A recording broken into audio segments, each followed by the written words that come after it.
You're listening to Arsenal for Democracy, episode 451, recorded on Saturday, December 3rd, 2022. I'm your host, Bill Humphrey. Joining me on the line from Idaho, as always, is Rachel. Hello, Rachel. Hi, Bill. This week on the show, we're discussing that kitchen appliance many of us know and love, and some among us still haven't adopted even now, the microwave oven.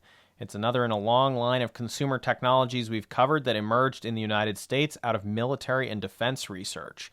Before we get started, some sources used throughout this episode are the following three books: The Invention That Changed the World, How a Small Group of Radar Pioneers Won the Second World War and Launched a Technological Revolution by Robert Buderi; The Way Kitchens Work, The Science Behind the Microwave, Teflon Pan, Garbage Disposal, and More by Ed Sobey; and Scientific American Inventions and Discoveries, All the Milestones in Ingenuity from the Discovery of Fire to the Invention of the Microwave Oven by Rodney Carlisle.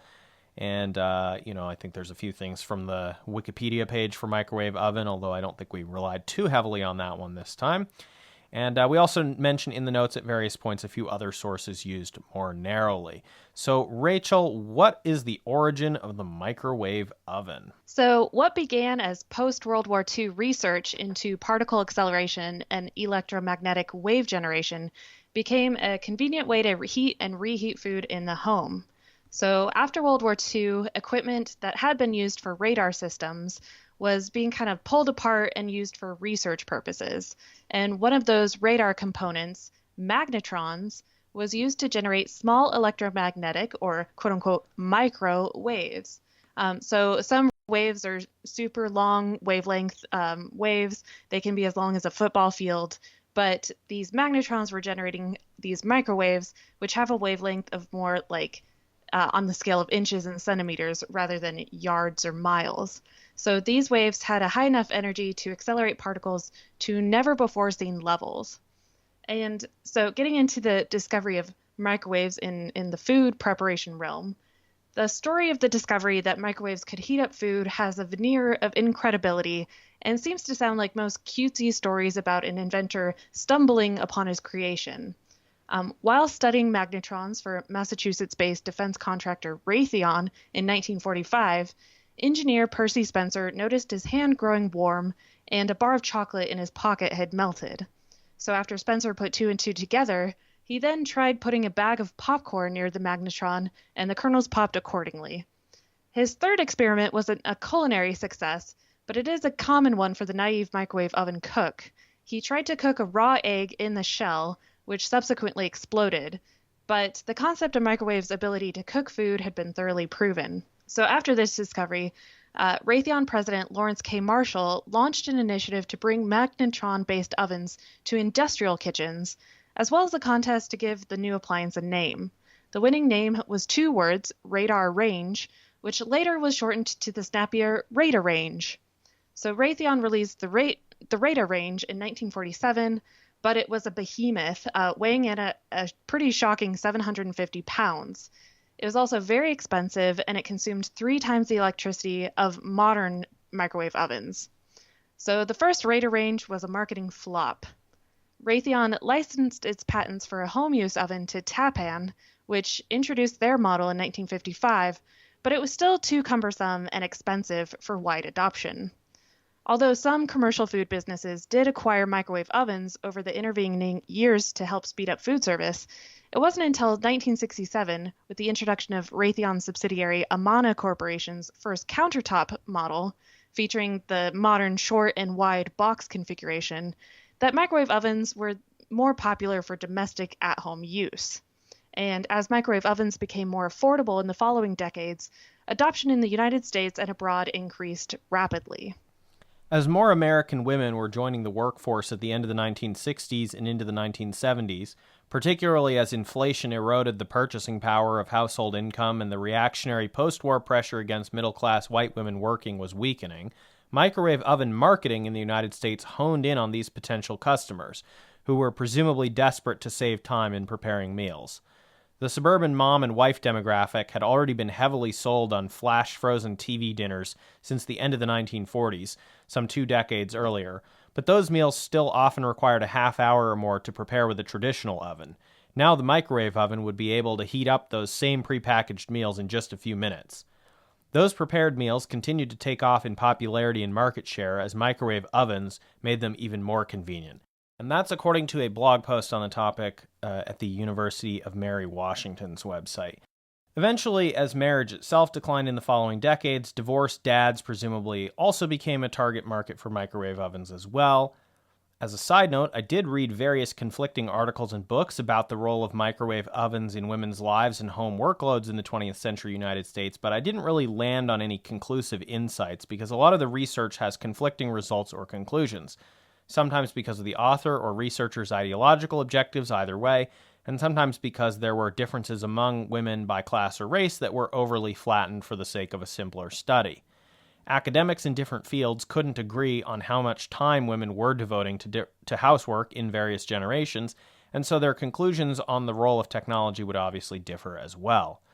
One book seemed to assume earlier generations all had servants, while a different article seemed to assume no American women had ever worked outside the home before a certain era. Obviously, both of these assumptions don't make much sense. So we might come back to this issue of time-saving technologies and feminist implications or not in a wider look at home housework technologies in general, but microwave ovens were usually only given as a passing example of that broader question anyway, so for that reason I left them out of the sources and the notes for this week's episode. So, Rachel, how do microwave ovens work? So the oven bombards the food with electromagnetic radiation generated by those aforementioned magnetrons. The microwaves have a wavelength of 5 inches, which pass through the glass and plastic of a food container, much like visible light passes through, which is why the food is heated faster than the container. Similarly, the microwaves can pass through the glass in the door, which is why there is a metal screen used on the door to prevent those microwaves from passing through. Visible light with a shorter wavelength can pass through the openings in the screen of the door, but the longer microwaves are stopped and blocked. So these microwaves are absorbed by the water, fats, and sugar molecules in food, and this absorption of the microwave radiation causes them to vibrate at a high speed. Water, fats, and sugar molecules are polar with a positive and negative end, and they align with the electric field created by the microwaves. The electric field changes millions of times per second, and this constant realignment of the electric field causes the motion of the molecules, which generates heat and cooks the food. Modern microwave ovens still use a magnetron, which is a type of vacuum tube, to generate the microwaves by emitting a controlled flow of electrons. The magnetron requires a high voltage direct current of 2,000 to 3,000 volts. To get the current that high, the oven includes a transformer, which constitutes the majority of the weight of the microwave oven itself. Inside the magnetron, the voltage is applied to a filament, which generates a stream of electrons down the inside of the tube. As the electrons are emitted from the filament, circular magnets force the flow of electrons into a spiral configuration. And this spiraling beam of electrons passes by cavities in the inside of the tube, inducing a high-frequency radiation that is emitted from the end of the tube into the cooking chamber. In some microwave oven models, a stirrer rotates above the food at a speed of about 60 revolutions per minute. And the fan-like blades of the stirrer interrupt the flow of radiation and scatters it more evenly throughout the cooking chamber to heat the food more evenly, which sounds fake, but it's totally real. It makes sense scientifically, but it just sounds very fake and cartoony. The turntable that the food sits on rotates the food during heating, and that is also to heat food more evenly. So it's all to ensure a better, more even cook. One common myth of microwaves is that it cooks from the inside out. Anyone who has ever cooked a frozen burrito in a microwave knows that that is not the case. What does affect the heat penetration is the composition of the different layers of food. So if an inner layer of food has more water molecules than a drier outer layer, the inner layer can get hotter due to the vibration of the water molecules. Similarly, if an inner layer has a lower heat capacity than an outer layer, it can reach a higher temperature during the cooking time. However, in most cases, the microwave penetrates through the outer layers evenly, and food is cooked from the outside in. And there are some limitations to microwave cooking. It is a convenient cooking or heating method for many foods, but there are those limitations. This method of cooking doesn't produce a high enough temperature to produce a Maillard reaction. so it isn't effective for browning or caramelizing foods such as steak or other cuts of meats. It would result in a really bland, really sad gray steak or other cut of meat. One exception is bacon with its high fat content. It can cook quite effectively in the oven and get really nice and crispy in the microwave oven. Another limitation is baking often requires time to create the desired structure and crumb of the final result, which makes microwave cooking less than optimal. One exception to that is mug cake, where the volume of batter is smaller and the actual structure of the final cake is provided by the mug. But typically, microwave cooking is kind of pretty limited to a specific set of foods or for reheating food. One other myth of microwave cooking is that it makes foods less nutritious, but that is not the case. The increased speed of cooking means that water-soluble nutrients have less time to leach out into cooking water. Quoting from the Wikipedia article on microwave ovens, quote, "Spinach retains nearly all its folate when cooked in a microwave oven. When boiled, it loses about 77%, leaching nutrients into the cooking water. Bacon cooked by microwave oven has significantly lower levels of nitrosamines than conventionally cooked bacon. Steamed vegetables tend to maintain more nutrients when microwaved than when cooked on a stovetop.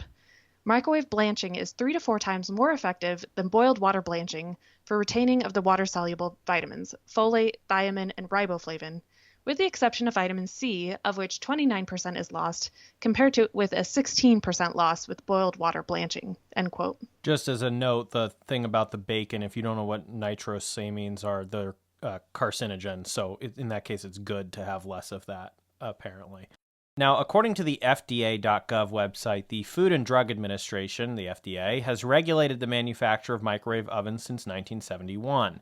Microwave oven manufacturers are required to certify their products and meet safety performance standards created and enforced by the FDA to protect the public health. On the basis of current knowledge about microwave radiation, the agency believes that ovens that meet the FDA standard and are used according to the manufacturer's instructions are safe for use.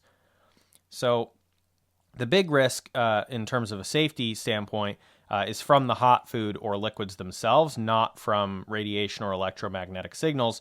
But that is because of how much regulation there is on the design of microwave ovens to ensure there is not leakage or malfunctions. Quoting again from the FDA website. Through its Centers for Devices and Radiological Health, the FDA sets and enforces standards of performance for electronic products to assure that radiation emissions do not pose a hazard to public health. A federal standard, 21 CFR 1030.10, limits the amount of microwaves that can leak from an oven throughout its lifetime to 5 milliwatts of microwave radiation per square centimeter at approximately 2 inches from the oven's surface. This limit is far below the level known to harm people. Microwave energy also decreases dramatically as you move away from the source of radiation. A measurement made 20 inches from an oven would be approximately 1/100th of the value measured at 2 inches from the oven. The standard also requires all ovens to have 2 independent interlock systems that stop the production of microwaves the moment the latch is released or the door is opened.